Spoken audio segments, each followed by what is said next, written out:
to see him out there with no staff, to see him speaking from the heart like that in a way that absolutely blew up. It's all the more powerful because of his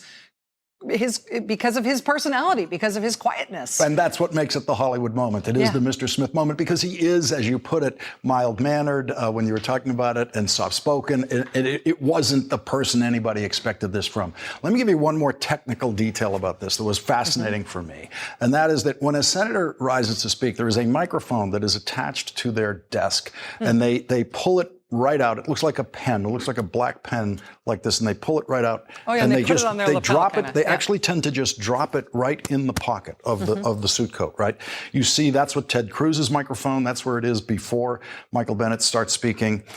Michael Bennet jumped up without even grabbing his microphone. And that did two things. Number one, he wasn't wired to the desk. It allowed him to move around as if this was Clarence Darrow in the courtroom. And it really added a level of drama that I've never seen a senator be able to convey because of that physical movement. The other thing, that's why you're hearing his voice dip off at certain points, because he's moving away from that microphone. Because the mic is still sitting, the mic is in a static position and he's moving around. Yeah.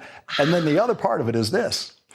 Most senators, if they get up and they forget to pick up the microphone, you don't really hear them at first, which is to say, Michael Bennett's really, really loud. And he's not anywhere near the microphone. So I'm telling you, it was 10 times louder than that in the room. Perfect. I cannot wait to see you do this. It was extraordinary. And one other thing, we have Faye Smith tonight, Rachel. She wasn't on this show last night, but people saw her because I showed video of her at Mitch McConnell's office. She's a federal contractor who's been unable to pay her bills, and she's worried about being evicted.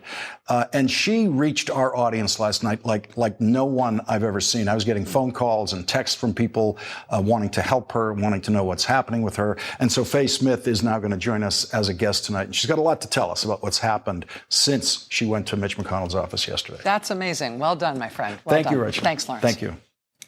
Well, Nancy Pelosi said no to Donald Trump again today, and so tonight, a defeated president finds himself alone in a hell of his own creation, a government shutdown, which he thought was going to make him look strong, but makes him look weaker every day, with his polling numbers getting worse all the time, and with Republicans defecting from the Trump sinking ship every day, every time there's a vote. Nancy Pelosi beat Donald Trump once again today, and this time Nancy Pelosi beat Donald Trump in the United States Senate.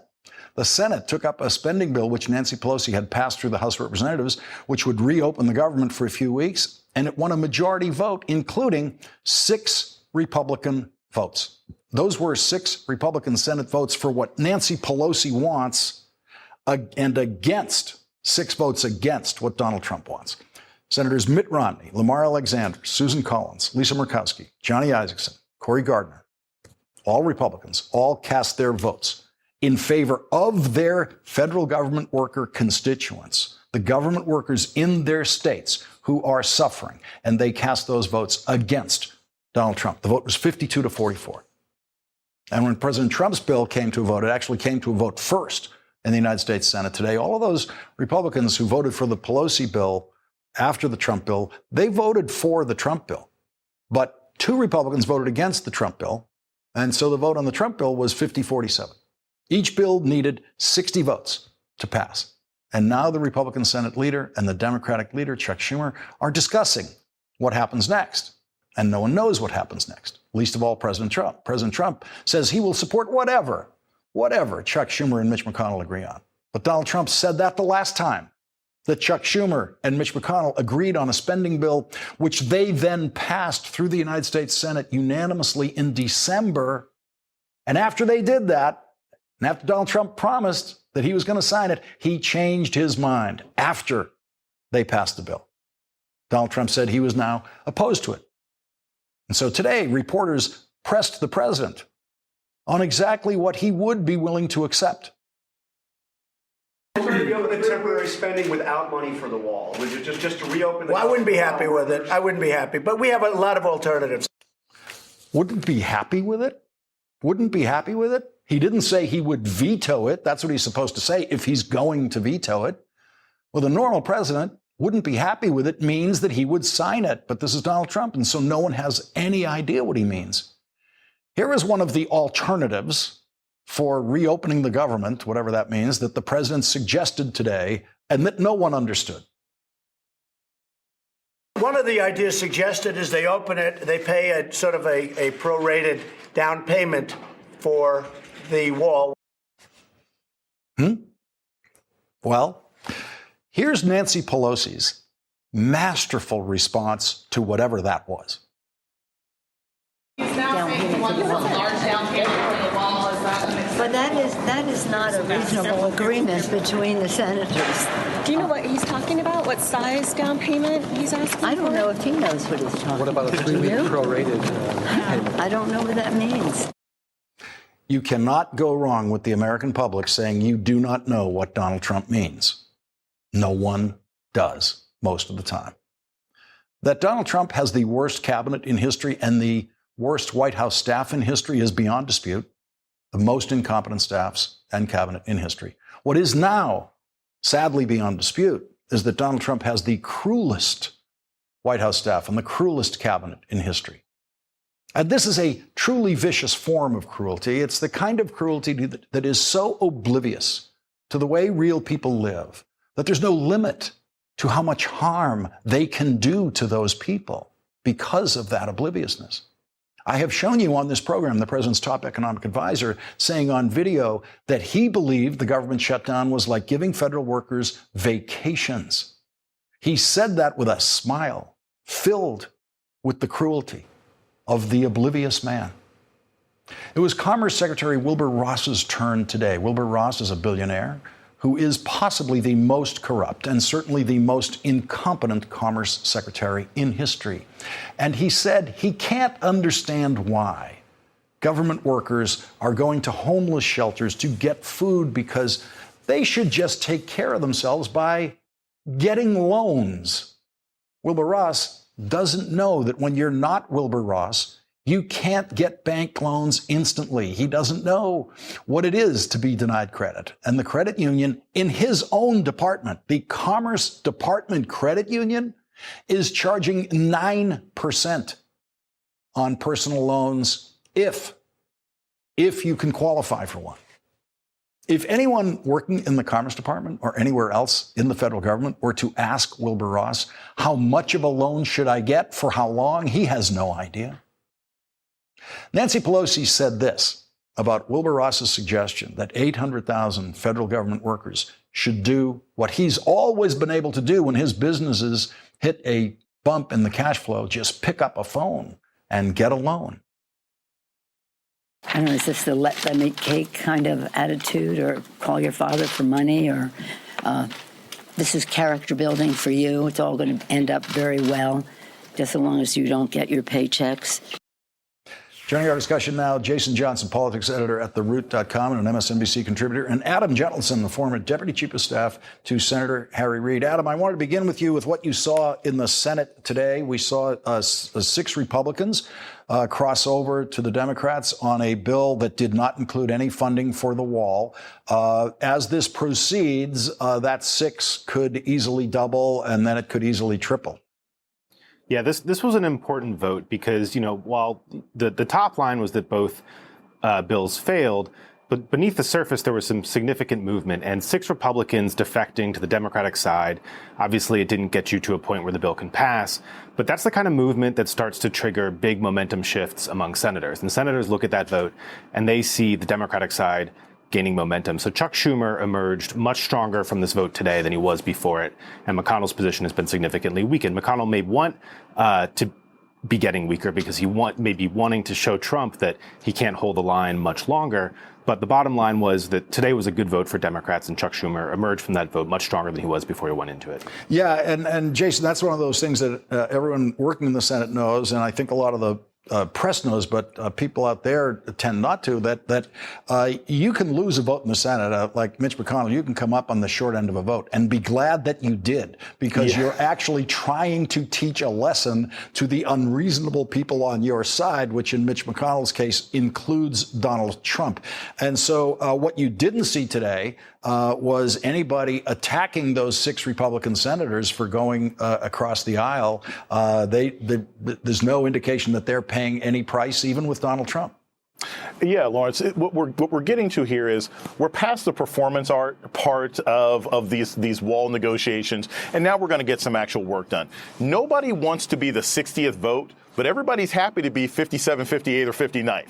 And that's what we're about to head to. These first 6 senators, and you look at them. You've got, Susan Collins from Maine, who knows she's going to be challenged. Lisa Murkowski, who knows she might be challenged. Isaacson from Georgia, where he's got the Super Bowl coming in a week, and he doesn't want that mess. He doesn't want a potential walkout at Atlanta, Hartsfield, Jackson.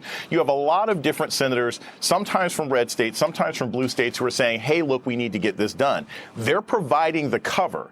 And really what I'm sure Mitch McConnell is explaining to the president right now is like, look, I can only hold this line but for so long. I can only put the Gandalf stand down and say, like, you shall not pass. At some point, I'm going to be overcome by these senators. If you don't want to get embarrassed, you're going to have to come up with some kind of deal that we can both work through. And I think that'll happen by this weekend. And I suspect probably by the first week of February, this might be over. I want to read what Chuck Schumer's office issued tonight, Minority Leader's office issued this statement. This is about that weird prorated thing or whatever that's supposed to mean that the president said, just to lay down the markers on it. The statement is, Senator Schumer and Senate Democrats have made clear to Leader McConnell and Republicans that they will not support funding for the wall, prorated or otherwise. And so, Adam Gentleson, Chuck Schumer is echoing Nancy Pelosi's no. It is a unified no. It is a flawlessly repeated no on the wall. And there's nothing else they say about the wall. Donald Trump has been moving and changing what he's been saying about the wall every single day, both how much money he wants or whether it is a wall or how much wall there will be, how see-through the steel spikes will be or whatever it is. But from Nancy Pelosi, Chuck Schumer, it's simply the word no. That's right. And it's impossible to overstate how important it is that they've been able to maintain that unity, both within their own caucuses on each side of the Capitol and then together, and having them issue statements, basically echoing each other. It's just enormously important. And what they've done is they've sort of taken any sort of sense of, Dems in disarray that media love to focus on, any sort of drama on the Democratic side out of the picture. There just hasn't been any. There's nothing for the press to cover, which has allowed all the focus to be squarely on Trump, squarely on his changing position, his weak position, and that's been buttressed by polls showing that the public overwhelmingly blames Trump and supports the Democratic position. So that the unity has been enormously important, and huge credit goes to both Speaker Pelosi and Leader Schumer for being able to hold that line. And now there's a group of bipartisan senators who are reportedly working on another version of a Pelosi bill, which is a funding the government for 3 weeks with no wall. And that includes people like Lindsey Graham, who's a little bit surprising to see on that list on the Republican side. I want to go back to the what seemed like the conclusion of a drama yesterday, but the real final moment was today when the president issued his own verbal surrender on this. And that is the whole State of the Union where Nancy Pelosi finally had to put it in writing to the president yesterday saying, absolutely not. You're not coming here. We're not going to do the concurrent resolution that allows you to come here to do your State of the Union. It's over. Forget about it. That seemed to get through to him because let's listen to the way the president said it today and how full his surrender to Nancy Pelosi is on this, after pretending to his followers that he was simply going to bully his way right into the building, grab a microphone that night and give the speech anyway. Let's listen to what President Trump had to say about it today. Well, it's really her choice. I mean, I would have done it in a different location, but I think that would be very disrespectful to the State of the Union to pick some other place. I could have done it. I could have gone to a big auditorium and gotten 25,000 people in one day, and you've been there many times. But I think that would be very disrespectful to the State of the Union. So what she said, I thought, was actually reasonable. We'll have the State of the Union when the shutdown is over. Jason, what she said, I thought, was actually reasonable. The word surrender doesn't appear anywhere there, but that's what I heard. Yeah. Speaker Pelosi is from the Charm City, but she's really from Baltimore. And she laid this down, and Donald Trump backed up. I mean, he was the fact that he had the Sergeant of Arms there and she told the Sergeant of Arms no. The President of the United States is facing something that really in 2 years he has not faced from Congress because he hasn't had a Democratic Congress before. Trump has lost in the courts. Trump has lost in the polls. Trump has lost in elections he's endorsed. He's never lost a legislative battle before. He's never lost a symbolic legislative battle. And that's what's happened here. He's not going to get his wall. He's not going to give the State of the Union when he wants to give the State of the Union. And at the end of the day, I don't think he's going to get much money even for Homeland Security or any sort of border security that he wants. Jason Johnson, Adam Jellison, thank you both very much for starting us off tonight. Really appreciate it. And when we come back, Faye Smith will join us. You saw her on this program last night on video at Mitch McConnell's office, crying as she tried to explain what the government shutdown means to her and how she might be evicted from her home. And the breaking point in the United States Senate today was a thing of beauty to behold. One of the most extraordinary speeches I have ever seen in the Senate. It was a moment of heartfelt eloquence and outrage. But first tonight, air traffic controllers, airline pilots, flight attendants say they cannot calculate the risk of flying during the government shutdown. If you're flying this weekend or on Super Bowl weekend, you have to listen to this, even though you're not going to want to listen to this. That's coming up.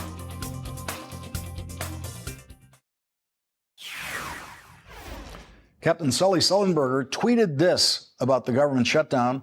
Like the air traffic controllers and pilots unions, I'm very concerned about threats to safety caused by the shutdown. Our air traffic controllers deserve to be paid. The traveling public and the American people deserve better. This shutdown must end. And there's this from Sarah Nelson of the Flight Attendants Association. Not only are we aviation's first responders, we are the last line of defense. And we are going to work today understanding that the layers of security that need to be there, the layers of security that were put in place after 9/11 when the TSA was created, are not there. This is about our safety and security and our jobs and our entire country's economic stability. No one will get out of this unscathed if we do not stop this shutdown.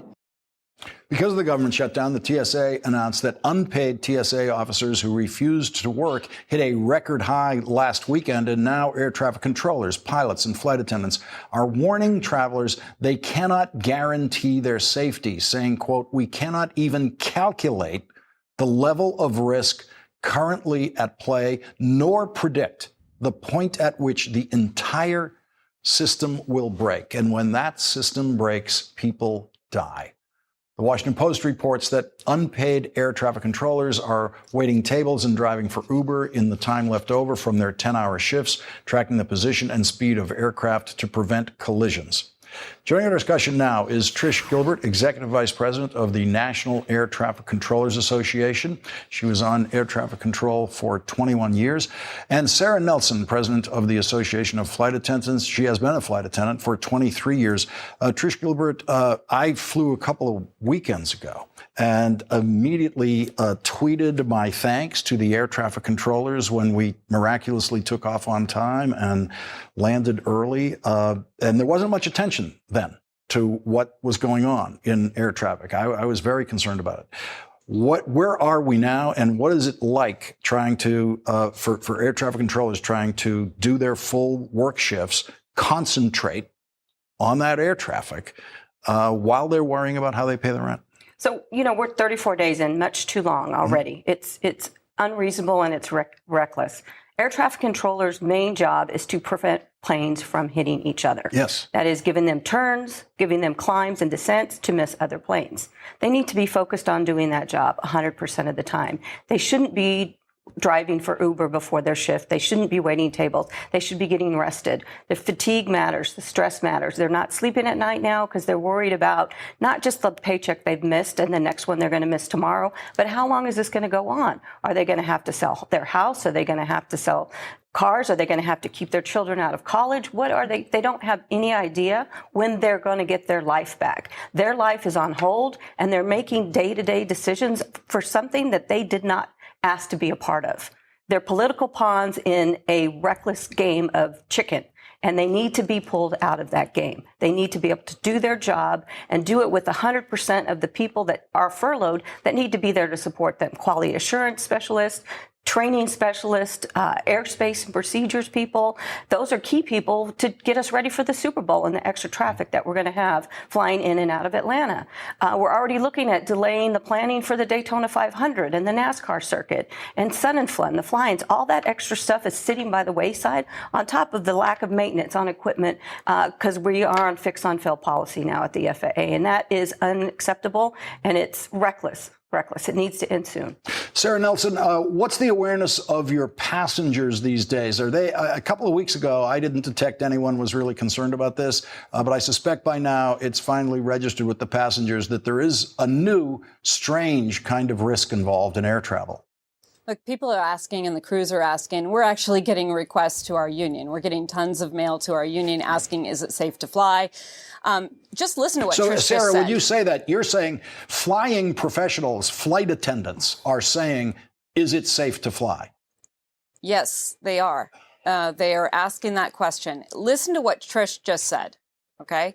The job of an air traffic controller, highly stressful job, highly trained job. They have to get it right 100% of the time. Flight attendants are aviation's first responders, but we're also aviation's last line of defense. And we know when we come to work that we're coming to work in a system that has a whole set of layers of security and safety. And when you pull away those layers, you're entering risk into the situation. And flight attendants are very aware of that. We count on all these other people to do a ton of work behind us so that we can take off and get people from point A to point B safely. And we're very concerned because the people who come to work and keep us safe, and we really have to recognize what these air traffic controllers are doing. They are coming to work now. We're going on 35 days on the shutdown. It's unprecedented. It's more than twice the time any shutdown in history has occurred. And there's a reason for that, because there's incredible risk for our country when we're doing this. And they are coming to work under this stressful situation because they know very well if they don't come, the airplanes stay on the ground.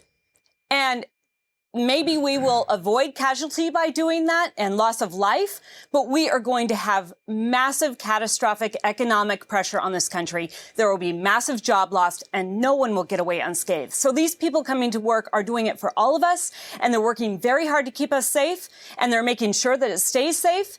But in order to keep it safe, they're probably going to have to cut down the capacity that's out there. And in the meantime, we've got people who are totally stressed coming to work.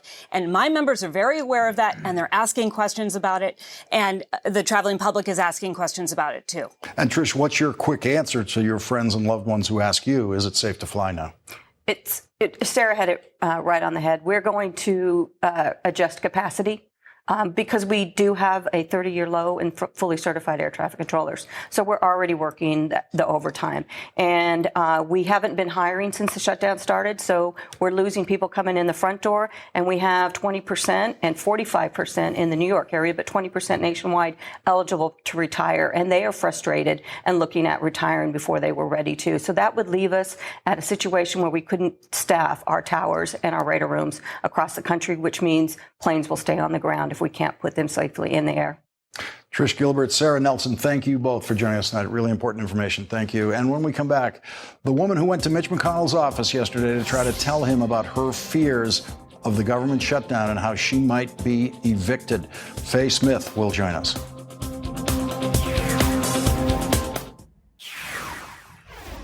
Now to the movie moment, the most important thing that was said by a politician in Washington today, and it came as some of the greatest dramatic moments in the Senate sometimes do, from the least likely source. You could follow news and politics attentively and not know that Democrat Michael Bennet, the senior senator from Colorado, has been serving in the Senate since 2009. He is one of many mild-mannered senators who do not go out of their way to seek attention. He's the kind of senator who you think might not even have a breaking point.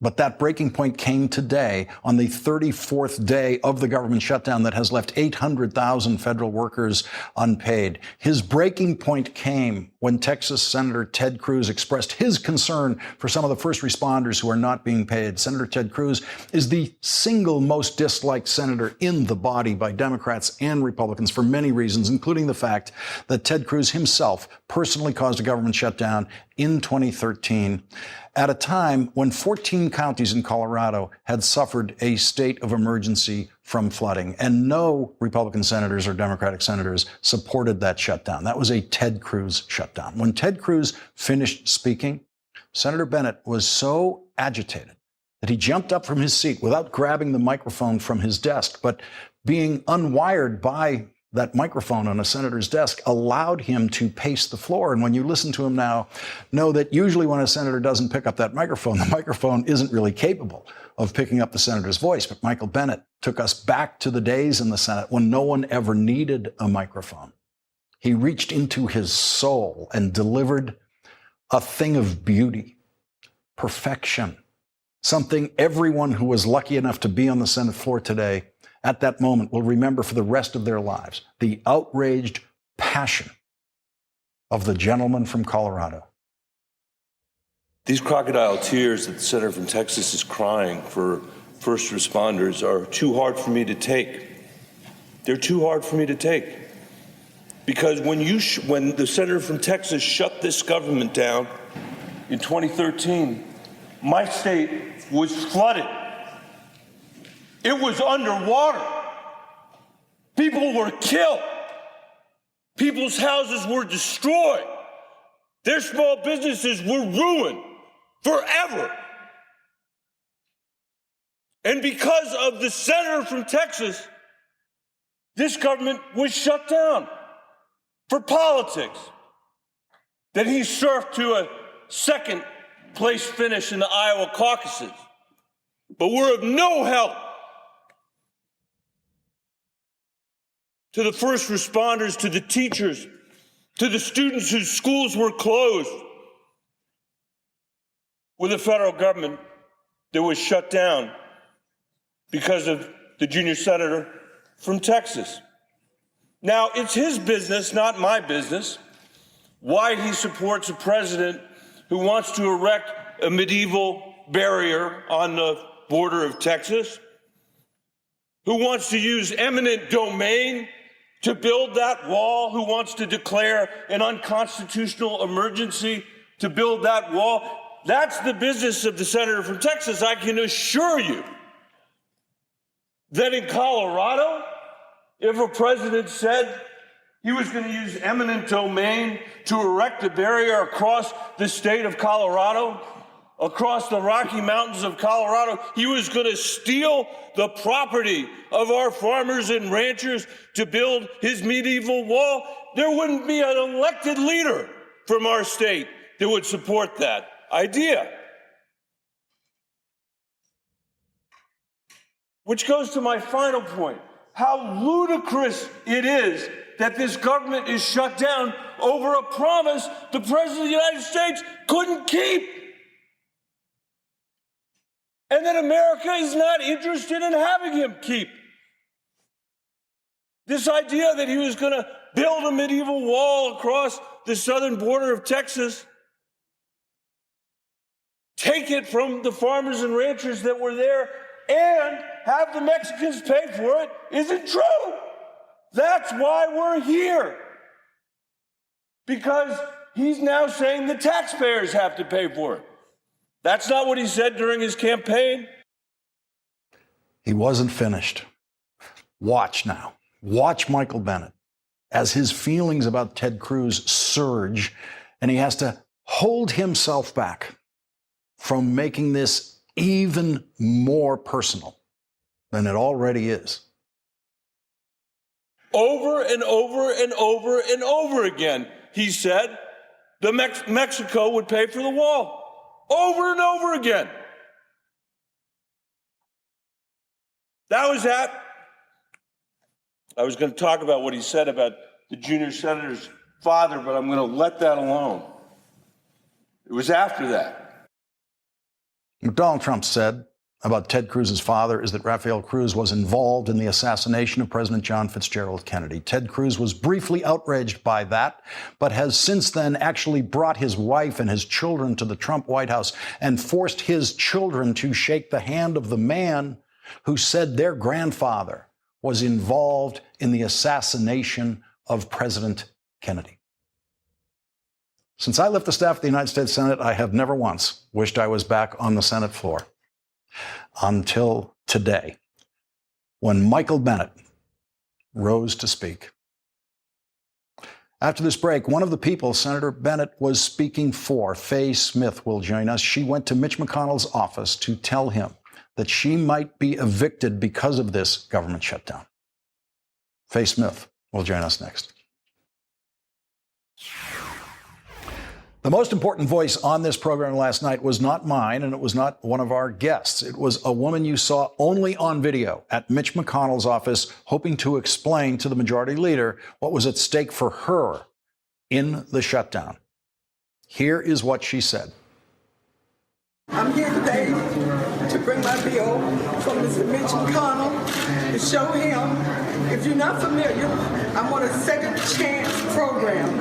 I have to have my rent in on time. I have no more money coming in. I am a guard at the Smithsonian Institute, and I need my rent paid, and I have nothing.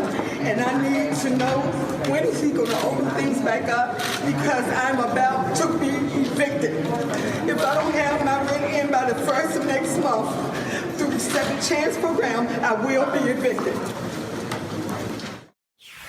And joining us now is Faye Smith. Faye Smith, thank you very much for joining us. I know a lot has been happening, and a lot's happened for you since that was on television last night. I can tell you that I was getting phone calls during the show, texts during the show from friends of mine who wanted to help you when they saw your situation. What has developed for you since last night? Thank you for having me this evening. You go through stages with this government shutdown and this furlough thing. And right now, my stage is happiness. My happiness is because I've had so much outreach of love from everyone. Lord, everybody has donated to me, have been there for me, have helped me, and I love you all so much. I wish I could just hug everybody. I have my rent paid now. I have my rent paid for up to 2 months now, thanks to all of you. And I also have a new special friend, Mr. D.L. Hughley. He called me today and reached out to me with his wife, and they also have blessed me. So I would like to say thank you for him. Thank you. Well, as you know, I spoke to you this afternoon. I told you that DL was calling me last night during the commercial breaks right here and texting me, and he wanted to get in touch with you. And I was very glad to be able to put you together. And he told me last night he wanted to help you in whatever way you needed. You also have a GoFundMe page, but you're just one, Faye. You're just one of the workers. You're actually one of the contractors, so you're never going to get the back pay as a contractor. And there's more contractors like you than there are government workers, over 1 million. Talk to us about your friends and others who you know are in this situation who haven't had that moment to get our attention and therefore this direct help that you've been able to get. Oh, I just pray for my sisters in the unions, pray for my coworkers, because so many of them have children with daycare. They can't get them to daycare. They have medicine. I have one particular friend, she's a diabetic, and she can't get her medicine. Another one that has her mom and her children living with her, and everybody depends on that one check. It has devastated everybody that I know. I have a sister. She has daughters, 5 people in one family furloughed. Come on, 5 people in one family. Faye, what would you say to President Trump if you had a minute? President Trump, no disrespect. Miss Nancy is not going to give you that wall. Mr. Trump, you need to stop holding us hostage. That's what you're doing. We need to go back to work. You worried about the wall? You better worry about what's going on right here. I'm from Southeast Benning Road, little girl from Southeast Benning Road. Crossing guard at one time. Call me Mama Faye. I know what these kids are like out here. They love their family, and we need to get back to work because you know what? You worried about the wall there?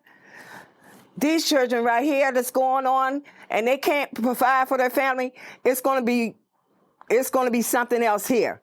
I'm not saying, but I'm saying that we hurt, we angry, we frustrated, we need work.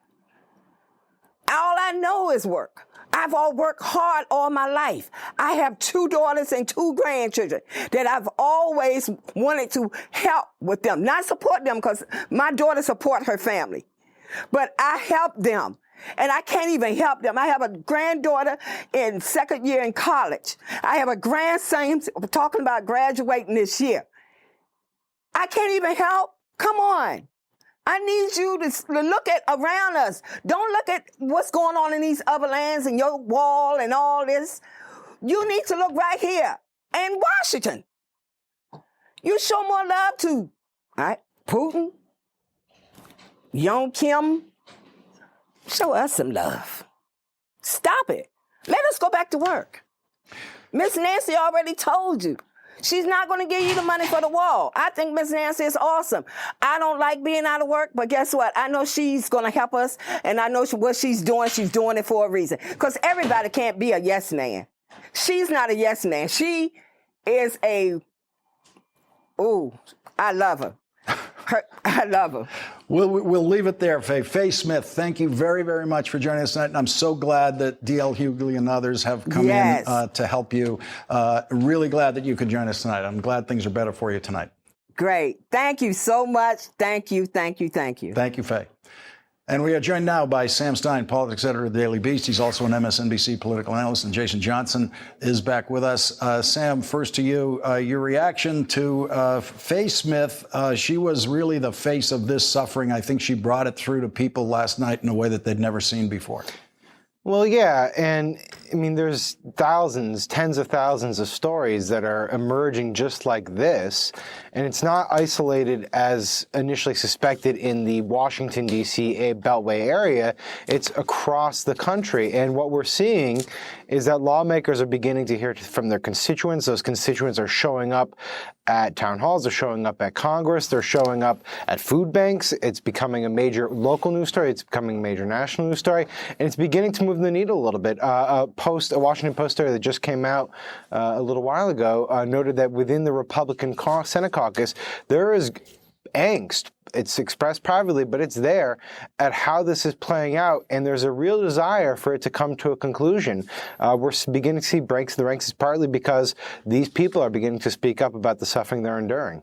Jason Johnson, whenever there's a standoff like this in the United States Senate, the thing you want to know is which leader asked for the meeting, and we have a report tonight indicating that after the votes today, it was Mitch McConnell who asked Chuck Schumer for the meeting, which is a very good sign for Chuck Schumer. Right. If you're the guy asking for help, then you're the guy who's probably going to be most likely to negotiate. But I think that the bigger issue here, we have to understand how cruel this is and how disturbing it is that it's not the pain of people like Ms. Smith that's finally moved this administration. It's their embarrassment and their realization that they have faced real opposition. I had a student, I've been tweeting about this today. I had a student come into my office today. This is a 20-year-old kid who's battling cancer. Okay, and has to deal with food stamps in order to get her tuition paid because so many things are backed up by the federal government. This has an impact on my students. This has an impact. I know several people who are contractors. And these stories of pain and suffering, that didn't move Mitch McConnell. That didn't move Ted Cruz. What moved them was the realization that we're just never going to get the votes. So I'm still disgusted that we have a Senate, that we have one part of our House, we have one part of Congress that didn't care about the American people. They only cared about the fact that they couldn't get their power move done in time, and now they're going to have to negotiate. We have reporting from the Washington Post now, breaking news actually at this hour, that the Republican Senate is really coming apart over this shutdown. They are reporting Republican senators clashed with each other and confronted Vice President Pence inside a private luncheon on Thursday as anger hit a boiling point over the longest government shutdown in history. This is your fault, Senator Ron Johnson told Majority Leader Mitch McConnell at one point, according to 2 Republicans who attended the lunch and witnessed the exchange. And Sam Stein, I've been at those lunches on the Democratic side. They rarely get heated, but when they do, it's always because the room knows that they are on a sinking ship. Yeah, and for a variety of reasons. One, I mean, the first one is that they all took a vote before the end of the year to open the government, to keep the government running and keep spending levels at current levels and not fund the wall. So they're all on record saying that they're fine with the resolution that Democrats want, but now they're being asked to go against that very vote to support the president who said he would gladly own the shutdown, to support a policy that's not really well liked by the American public. All the while, poll numbers show that they're on the losing end of this battle, and Trump's own opinion, public opinion polls are plummeting as well. So they're not dumb. They're not. They may not be policy experts. They're not politically dumb. They look at this and they recognize that they're in a very difficult situation and they want to get out of it. And Jason Johnson, we've seen presidential candidates announcing these days. This is also the spot on the calendar where senators decide if they're running for re-election 2 years from now. And some who might have decided in December that they are this week, and especially after today's luncheon on the Republican side, and Mitch McConnell himself could easily be sitting there saying, why do I want to be elected back into this body 2 years from now, especially if we Republicans are elected into a minority? Well, yes, you've got your sort of Trey Gowdy, Paul Ryan situation of, well, this isn't so much fun if I'm not in charge. And that's what I think some of these Republicans are going to be looking at. Look, the weakness of this presidency and the weakness of the policy positions that he puts these Republicans in is going to make it hard for them, not just in 2020, but it also increases the number of Democrats who are going to be running against them. I spoke to an Uber driver. I hate usually saying this sort of cliche. I was talking to my Uber driver today, and we were having this conversation, and he said, look, my wife is furloughed right now. He's like, this is turning people into voters. My kids are angry about this and deciding to register to vote. This is not going to be the Ted Cruz shutdown that people forget about in a year and a half. The financial consequences of this, assuming that it doesn't screw up the economy by the fall, is going to reverberate for these Republicans. They're going to have some real concerns about this going into next year. And heaven forbid that they try this again, because it's not like Trump won't try this same stunt again if he doesn't get what he wants on some other policy issue. And Sam, we saw 6 Republican senators split from Donald Trump on the Senate floor today. And for all we know, Mitch McConnell wanted them to split, but Mitt Romney, Susan Collins, others, and they've paid no price. There isn't any angry Trump tweeting at them for the way they voted today. No, I mean, remarkably, he didn't go after them. He tried to highlight the other vote for his preferred legislation, even though it performed worse than the clean CR vote. But, you know, that is telling in its own right. And, yeah, I mean, this is a political problem for the Republican Party that they're beginning to realize. I'm not totally sold that it will last until November, but the possibility does really exist that we could end up in another government funding shutdown situation in a couple of weeks. That is why the Democratic demand has sort of shifted a little bit here. It's no longer we're not going to fund any of the wall. It is now we will no longer be taken hostage. So I wouldn't be surprised if Democratic lawmakers in the next couple of days say, listen, you have to make an assurance, a written assurance that we won't just find ourselves in the same cliff 2-3 months from now. And Jason Johnson, Republican Senator Johnny Isakson, Georgia, represents the area where the Super Bowl is going to be played and one of the busiest airports in the world. And he voted against the president today. We now have, and we're going to hear more of this, the dangers of air travel now. You have air traffic controllers, you have pilots, you have flight attendants saying it is no longer safe, and we can no longer even calculate what the risk is. That's something that is going to reach Republican senators beyond just Johnny Isakson. Oh, yes. And Lawrence, that hits on 2 different levels. I spoke to Atlanta Mayor Keisha Lance Bottoms yesterday. You've got cities now trying to come up with ways to provide loans, temporary loans, to TSA agents to manage what's going to happen next week. Delta Airlines is losing almost $25 million a week because of contracts and government employees who aren't traveling. So, yes, Isakson is not going to be the only person who's not only getting hit by angry and hurt constituents, but also large businesses in his state are suffering financially because of this shutdown. This coalition cannot hold. The center cannot hold on this coalition. And that's why I think Mitch McConnell is trying to cut a deal. He would rather cut a deal now and save face than lose to Republicans who provide 60 votes for a Democratic bill and a House bill. Sam Stein, Jason Johnson, thank you both for joining us tonight. Really appreciate it. And when we come back, a very special last word about an inspiring story about immigration in America.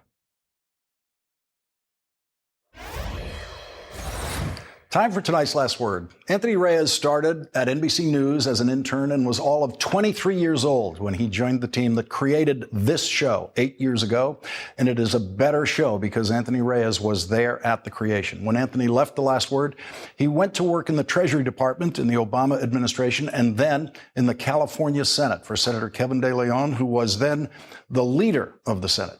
Anthony is one of the countless inspiring stories of immigration in America. He was born in the Dominican Republic and came to this country as a child, and this country is richer for it. Anthony's grandmother, Thelma Ascona Lopez, is another one of those inspiring immigration stories.